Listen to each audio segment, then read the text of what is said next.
guided tour, which means that we might go around the room if you want to.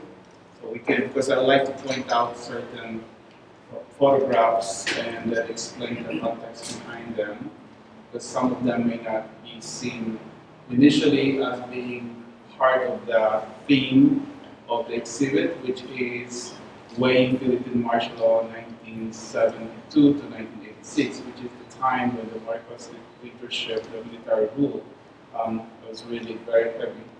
But then, after we learn more about them, you will see why they are part of the exhibit. So if you want to come and join me, feel free to do so. If you want to sit down, that's fine. I'm going to explain a little bit more during the final talk how these photographs came to be assembled this way, and what is a bigger part of. But for now, we're just going to walk through some of the photos here, and like I said, explain the context behind them. The exhibit is called Golden Years, Weighing Philippine Martial Law 1972 to 1986, because those were the years that military dictatorship and the Marcos authoritarian regime was really at its height. But really, the Marcos years started in 1965, when he was first elected into power as the president of the Philippines. So the first photograph that I want to point out here is really a picture from 1963. Marcos was elected as the president in 1965. So why is this in the exhibit? In 2002, when Marcos Jr. Ran for presidency and eventually won as the president of the Philippines, one of the biggest campaigns is that Marcos Sr., the father, founded the International Rice Research Institute. So that's their way of saying, without without his father, we wouldn't have the International Rice Research Institute. IRRI, it's kind of hard, or IRI, is called, is tasked to research different varieties of rice, which is a staple food not only in the Philippines but in Asia. And the Philippines has always been with rice shortage. So people look to rice as the be-all and all of food life. And there's always food insecurity in the Philippines for most people. And the idea that Marcos Sr. enabled something as important as IRI to exist in the Philippines is what captured their imagination. But that campaign that said Marcos Sr. was responsible for bringing IRI is really part of their revision of history.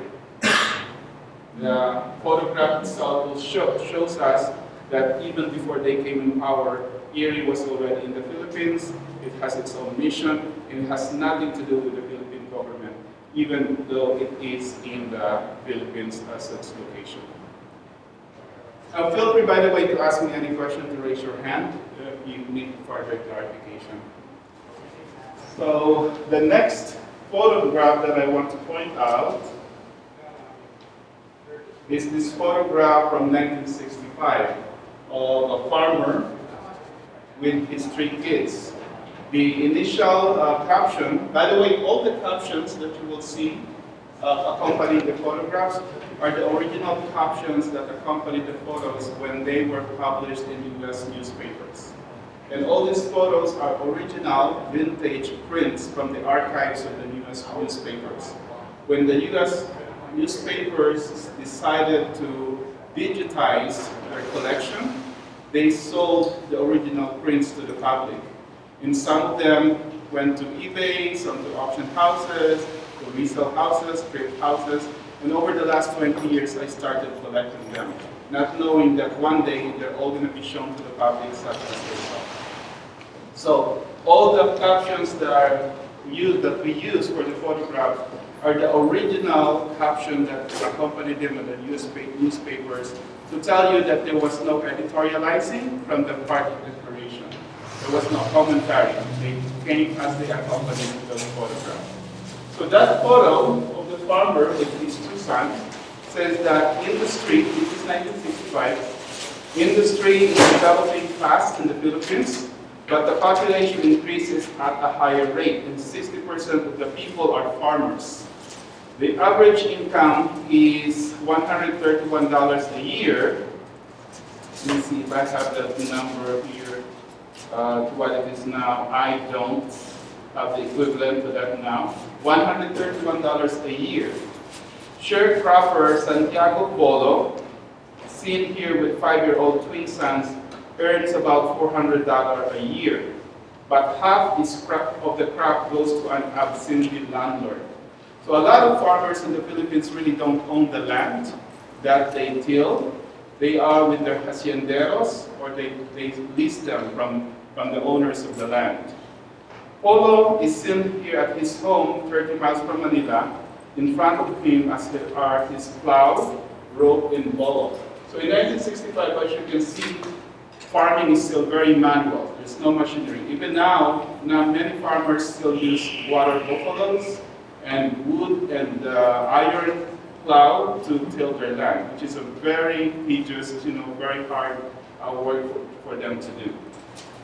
So 1965 is also the year that Marcos came into power, and part of his promise to the electorates during that time is to improve their livelihood as farmers. So farmers believe him and overwhelmingly voted for him during the time. Just to set the context. In 1965 also, the Philippines was visited by several typhoons, equivalent to tornadoes and hurricanes here. So the Philippines is visited by around 30 plus typhoons a year. And so all their farmlands were devastated. Marcos instituted a program called Masagana 99, meaning bountiful 99, aiming for 1999 during the time, in 1965. It gave farmers a little bit of loan that they have to pay back. So they were able to loan from rural banks. But with a loan, they just give them money, no machineries, no support whatsoever. And because of all the typhoons and because of the devastation on the farm, they were not able to pay back their loans. So a lot of those farmers lost their land. A lot of rural banks collapsed as well. And although well-intentioned probably, the program did not really succeed as far as economic recovery or economic improvement for the farmers are concerned. But then again, part of the revision of the Marcos family is that in 2020, Marcos' eldest daughter, who is now a senator, Senator Ani Marcos, boasted that the success of Masagana 99 enabled all farmers to get a little bit wealthy during their time. That was, of course, corrected by the finance secretary during the time, Carlos Dominguez III. So on record, he was able to correct her that, no, you're wrong, that program failed. It failed a lot of farmers and failed a lot of rural banks. But again, making sure that their revision of history is being counterpointed. The next one that I want to point out, I think we're gonna do, where's it now? Here we go. The Marcos family. This is the first. This is 1965 now. We're switching to 1965. This is the inauguration of Ferdinand Marcos Sr., when he became president of the Philippines for the first time.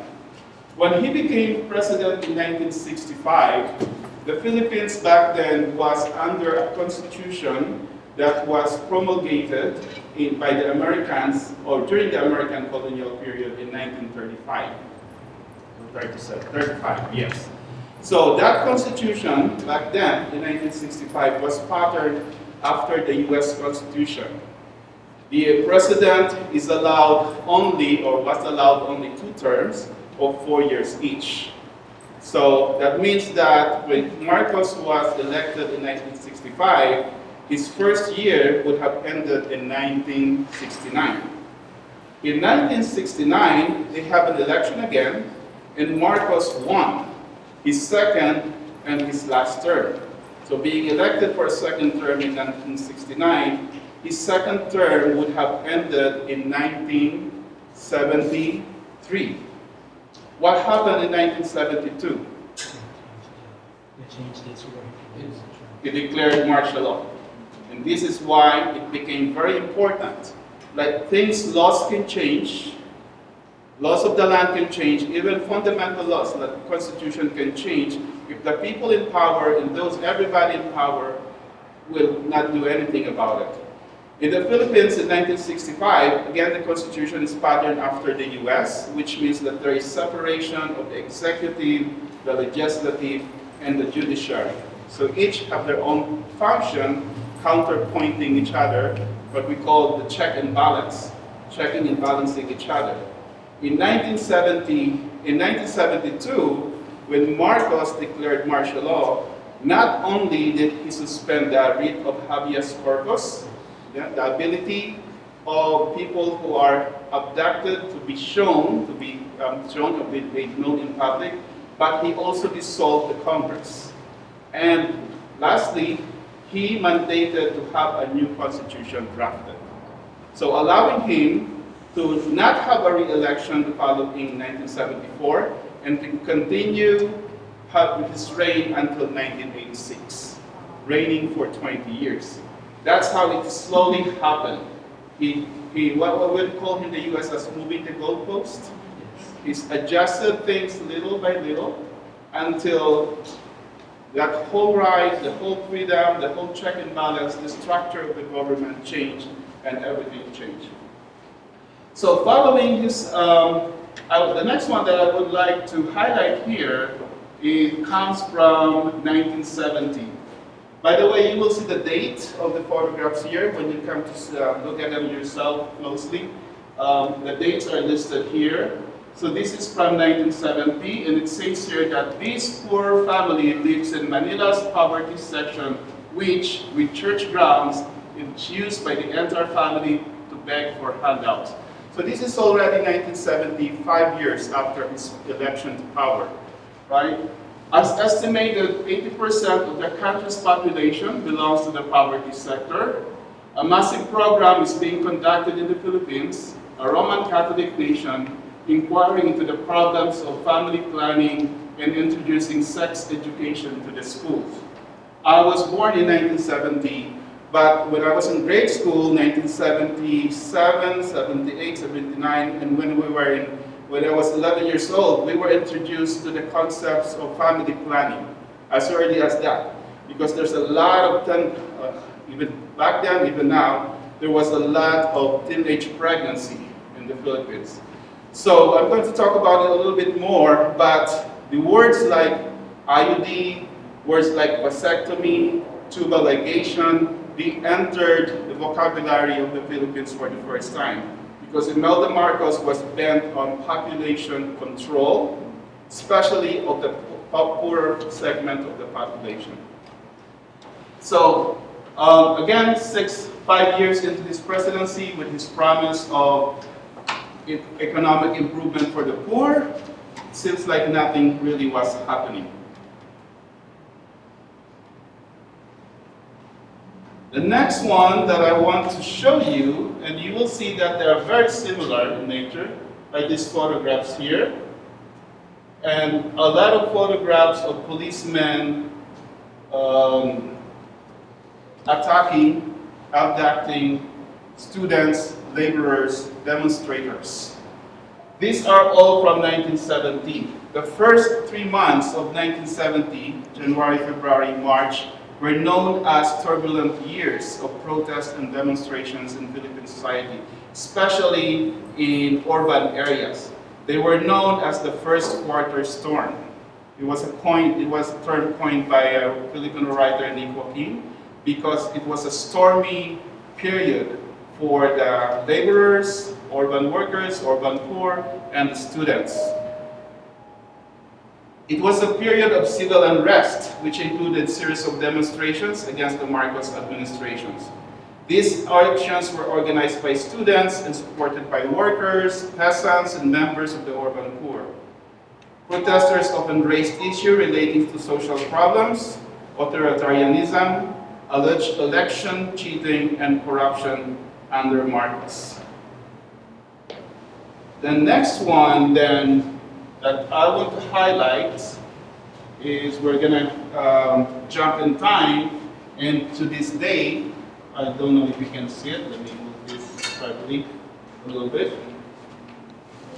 of a young boy selling newspapers in the street. Yes, there are still printed papers back then, printed newspapers being sold in the streets. So this was 1972, the day after the declaration of martial law. In the 60s and early 70s, the Philippines was considered the most prominent embodiment of press freedom in Asia. Right after the declaration of martial law, various Philippine mass media were shut down. In the early hours of September 23, 1972, the clampdown impacted 7 television stations, 16 national daily newspapers, 11 weekly magazines, 66 community newspapers, and 292 radio stations, all shut down by the Marcos regime. Public utility companies on power, communication, telephone, and air travel were also impacted.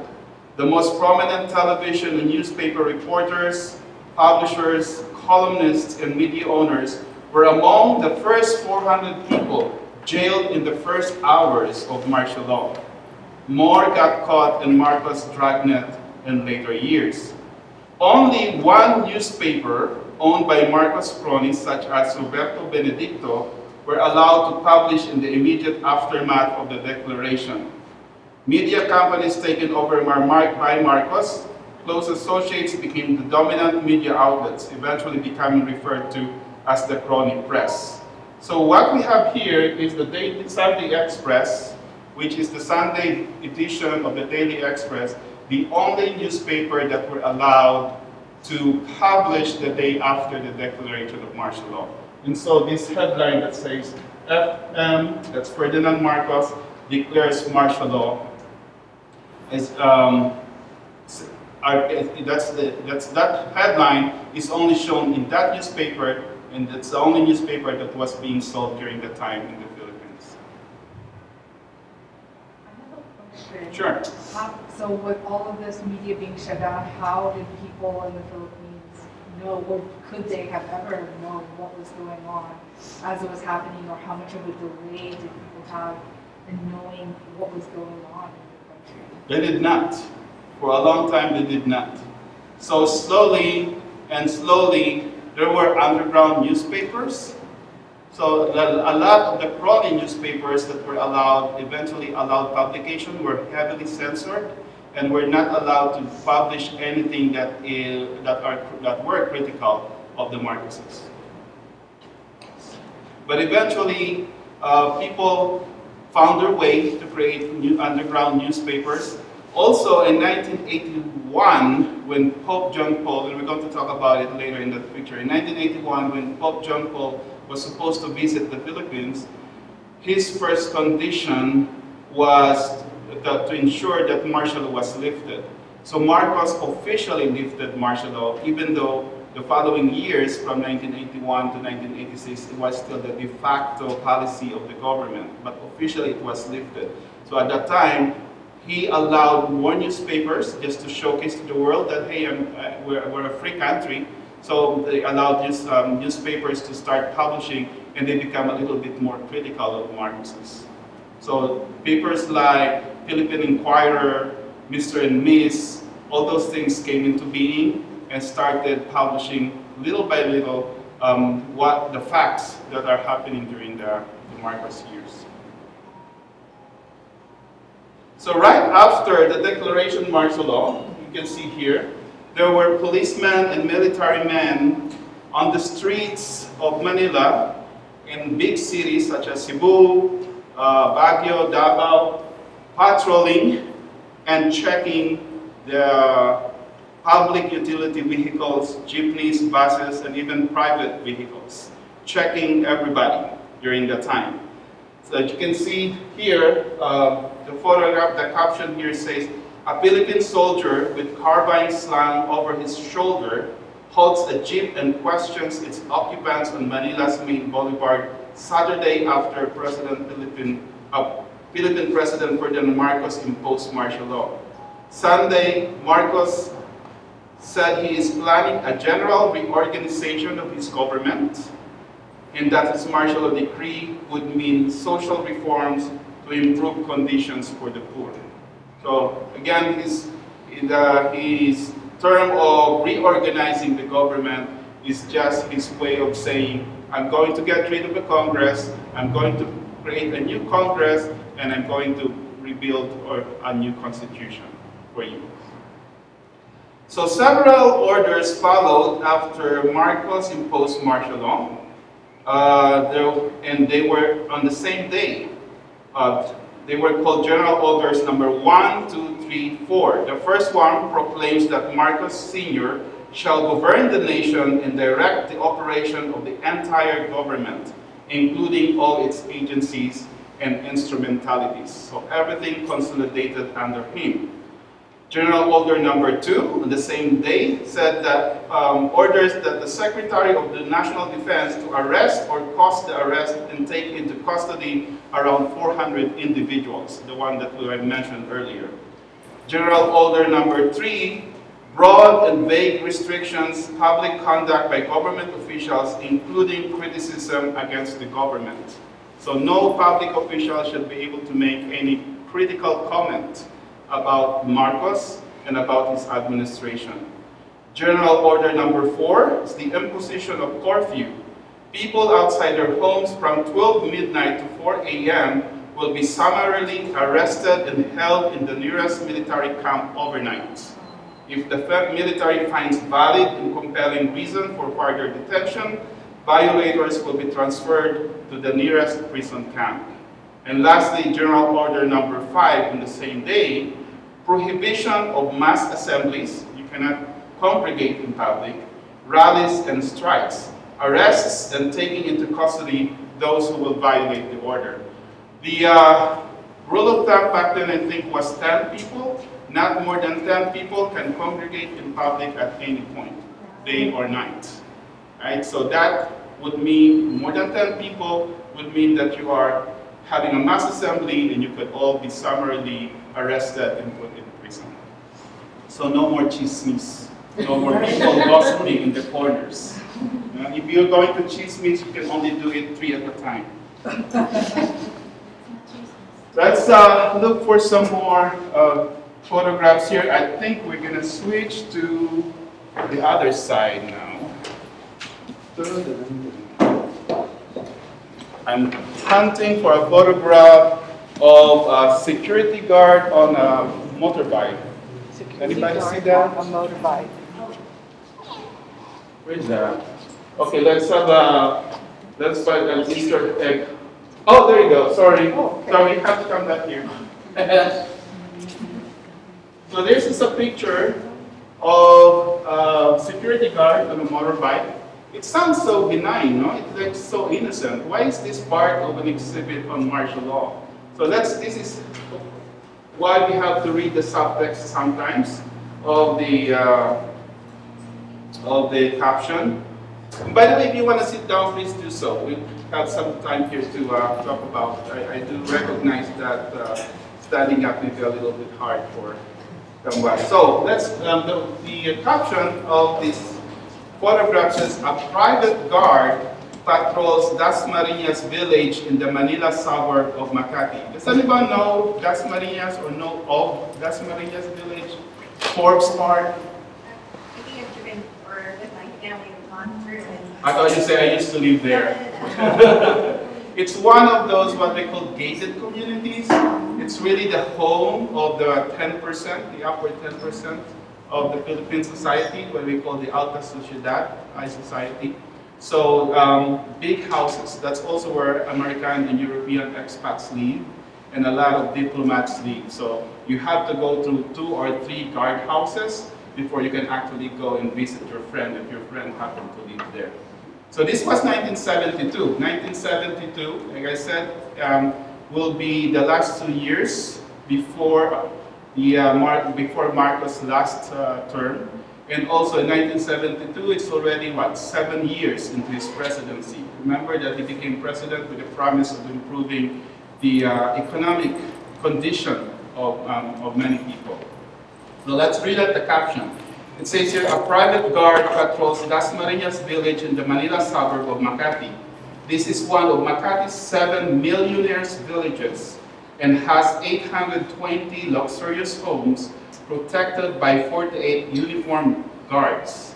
In the Philippines, where 400 rich families control the estimated 80 to 85% of the nation's wealth, the crime rate has doubled in the last 8 years.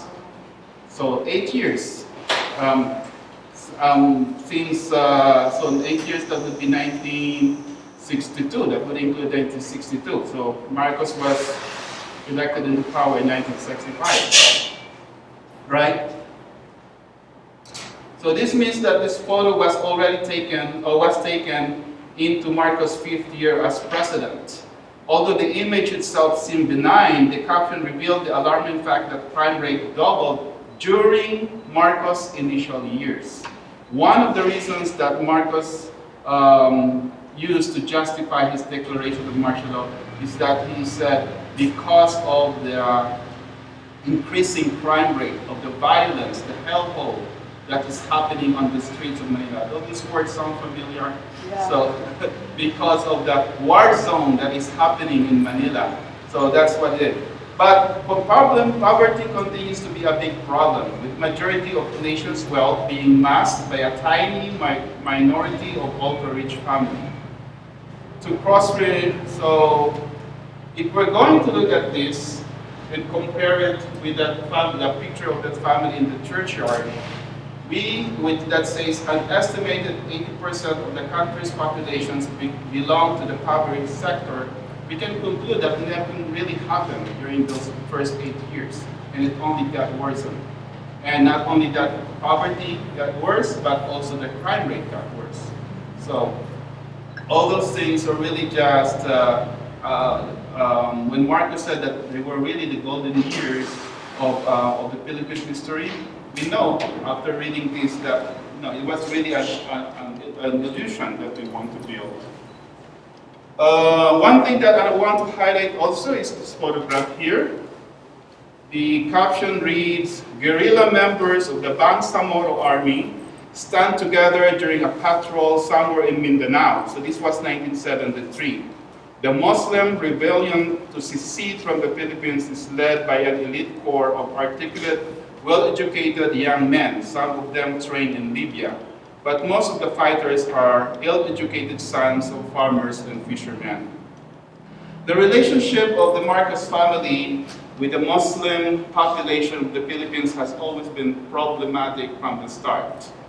In March 1968, fishermen in Manila rescued a Muslim man named Jibin Arula, who was the lone survivor of what would later be termed as the Jabida Massacre. According to Arula, the Marcos administration gathered a group of Tausug, that's a native indigenous group in the Philippines, a Tausug recruits for operation called Project Merdeka. The military trained them on the island of Corregidor to form a secret commando unit called Jabida, which would destabilize and take over Sabah, the island between the Philippines and Indonesia, which has been historically claimed by the Sultan of Sulu back then. It's also the same island where Brunei is, oil-rich country of Brunei. The trainees eventually rejected their mission. All the recruits, aside from him, were killed. As I've mentioned, the relationship between the Marcos family and the Muslim community, our Muslim brothers in Mindanao, have always been problematic. In 1976, the Tripoli Agreement was signed between Marcos and the Moro National Liberation Front, creating or seeking to create an autonomous Muslim region, want to self-rule. But in 1987, the Jeddah Accord was also signed between Cory Aquino and MNLF in the entire Mindanao, not just 13 provinces. In 1996, which is way after the Marcoses, the Philippine government under President Ramos negotiated with another group of Muslims, the MILF, which is a rival of MNLF, in an attempt to create the Bangsamoro Autonomous Region. In 2012, Benigno Aquino III, the son of Corazon Aquino, who became president later on, created a framework to establish the autonomous region in 2012. In 2014, a comprehensive agreement was reached that would include 6 provinces and that would establish the autonomous region of Mindanao. So it was only in 2012 that the Muslim community in southern Mindanao had their own autonomous government. Now, why did I mention this? Throughout this time, the Marcos family, including President Marcos Jr., who's the current president now, opposed the creation of an autonomous Muslim region. In 2012, President Marcos Jr. was then a senator, and is one of those who opposed the creation of the autonomous region of Mindanao. But in 2022, when he got elected, one of his first activities was to speak in front of the United Nations. And in that speech, you can look at it online, in that speech, he proudly proclaimed that the Philippines' ability to create an autonomous region for the Muslim Mindanao is a model policy of the Philippine government. So he was being proud of something that he opposed and his family opposed for years and years and years, taking credit for something that they never wanted to do. All right, so I think the next one is, I'm going to highlight this photograph here. It's an anti-Marcos demonstration in front of the United Nations, and this is 1977 already. So when I was curating this exhibit, I noticed that after 1972, right after the declaration of martial law, there were very few photographs that really showcased the social unrest like what we see in 1970. There were really very few photographs that show the demonstrations and the resistance that was happening in the Philippines. And I realized why. I said, oh, of course, because they were censored. They were not allowed to happen, and if there were things that happened during that time, they were not allowed to be published in US newspapers. So this demonstration against the Marcos family was really happening in New York City. What I'd like to highlight here is the importance of the Filipino diasporic community and the support of the international organization for things that were happening in the Philippines back then. When this exhibit was in San Jose, California, newspaper editor, a US editor of Philippine Daily Inquirer based in San Francisco, wrote a piece about the exhibit in Philippine Inquirer. And this photograph came to the desk of that editor. His name was Rene Seria Cruz.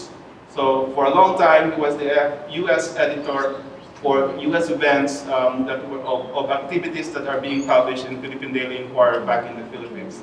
And then he instantly recognized that that was him in his younger years.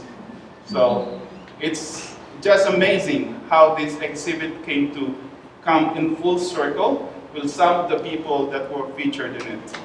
And I want to also tell you now, if you were a direct survivor of martial law, some of these photos can be triggering, so please raise your hand if you need help.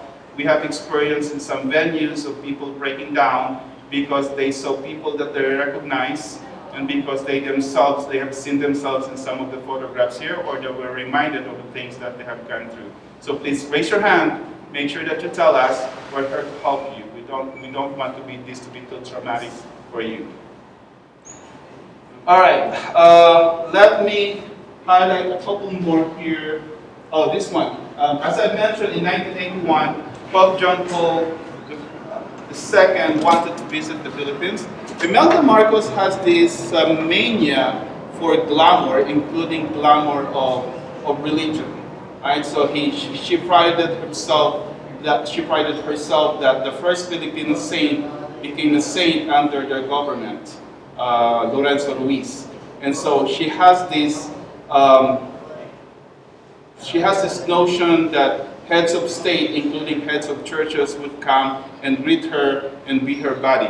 When Pope John Paul II visited the Philippines, she instructed to have a palatial house built specifically for him. That was known as the Coconut Palace. So if you Google it, it's still there. It's now a tourist attraction. And the Coconut Palace is called so because it's made entirely or mostly of different parts of the coconut, from lumber to shells and so on and so forth. But it's so beautiful. It's actually one of the pride designs of Philippine architecture.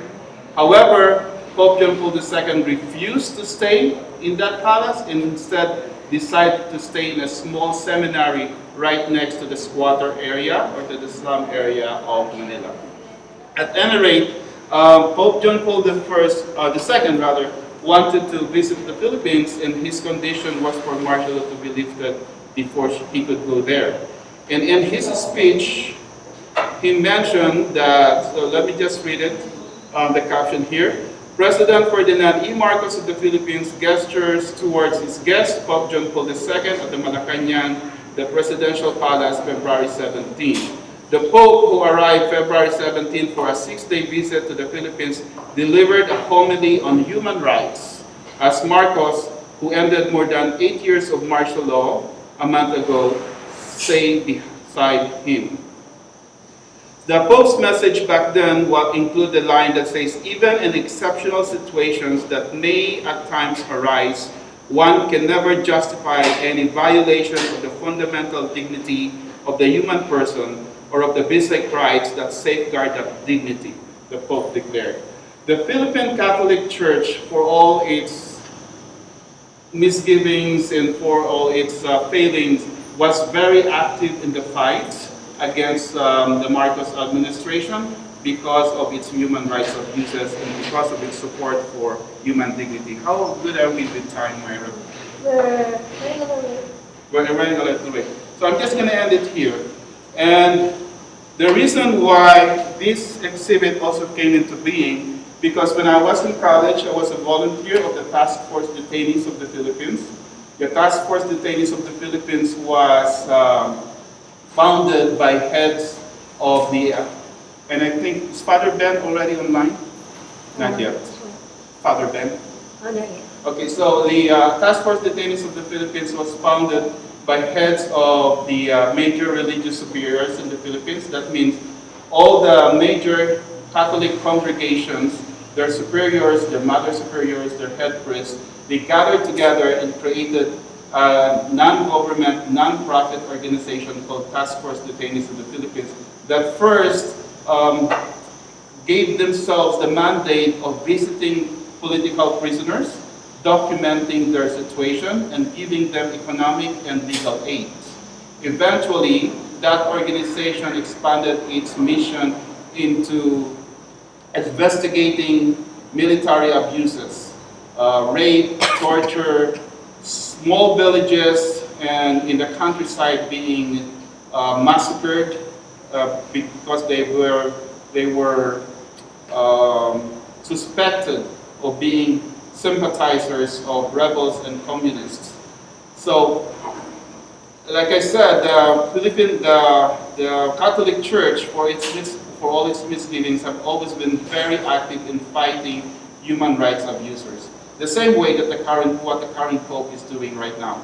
So that's one thing that I think I was very thankful for with what happened in the Philippines. Even during EDSA Revolution, Cardinal Sin, that's really his name, Jaime Sin, it's Chinese, one of the head of those who called for a peaceful protest, a peaceful revolution against the Marcoses, which, as we know, caused their downfall and ouster, and they're eventually being self-exiled into Hawaii.